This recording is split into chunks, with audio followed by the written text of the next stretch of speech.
Pengkhotbah pasal 12 ayat 1. Ingatlah akan penciptamu pada masa mudamu, sebelum tiba hari-hari yang malang dan mendekat tahun-tahun yang kau katakan, tak ada kesenangan bagiku di dalamnya. Kitab Pengkhotbah ini ditulis oleh Salomo pada akhir hidupnya. Salomo seorang yang sangat agung. Dia menerima hikmat yang dari atas dari Tuhan.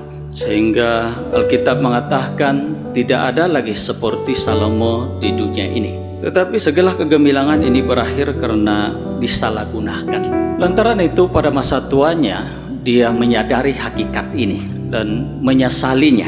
Sebab itu dia menulis kitab Pengkhotbah. Segala tulisan kitab Pengkhotbah ini berunsurkan penyesalan.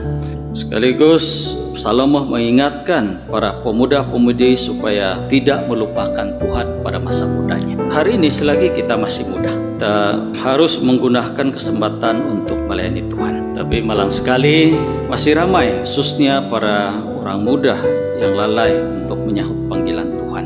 Lukas pasal 14 ayat 18 hingga ayat 20. Dalam perumpamaan ini mencatatkan seorang mengadakan perjamuan yang besar dan menyuruh hamba-hambanya supaya pergi ke setiap jalan untuk mengundang. Namun para undangan itu tidak dapat datang karena alasan sibuk.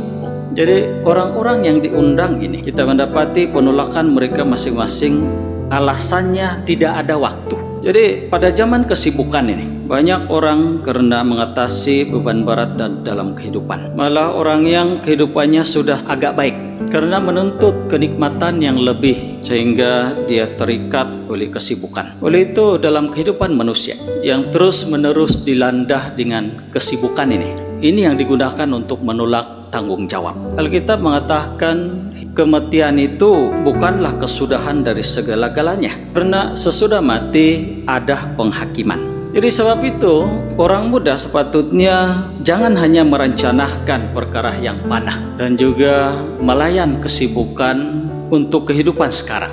Sebaliknya berusaha untuk kehidupan yang kekal itu. Seperti Tuhan Yesus pernah berkata, kita harus mengerjakan pekerjaan Dia yang mengutus aku selama masih siang, akan datang malam di mana tidak ada seorang pun yang dapat bekerja.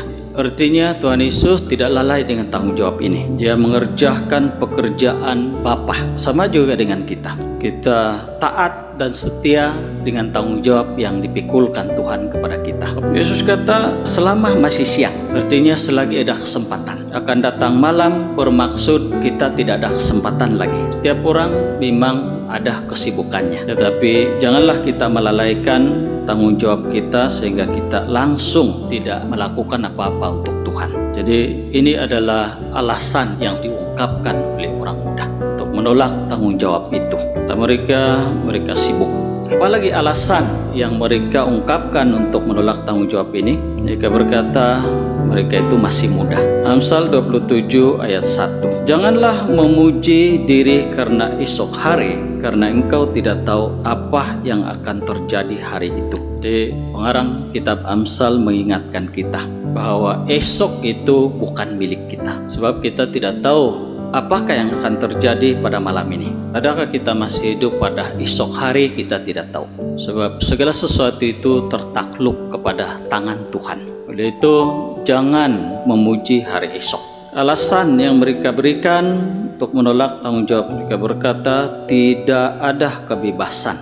Roma pasal 7 mulai ayat 18 hingga ayat 20. Paulus sendiri pun merasakan apa yang dia tidak kehendaki itu pula yang dia perbuat. Jadi karena ada inti dosa itu, maka lebih terserlah keinginan daging itu. Ketidakbebasan yang mereka anggap itu ya pada umumnya ialah ketidakbebasan dalam keinginan hawa nafsu. Jadi itu bukan kebebasan. Sebaliknya kebebasan itu ialah apabila dia keluar daripada dosa ini. Bukan saja tidak ada kebebasan, juga mereka memberi alasan cukuplah dengan berbuat baik ataupun melakukan kebajikan. Tapi apakah kata Yesus? Lukas pasal 9 ayat 23. Di sini mengatakan mengikuti Yesus harus menyangkal diri dan memikul salib.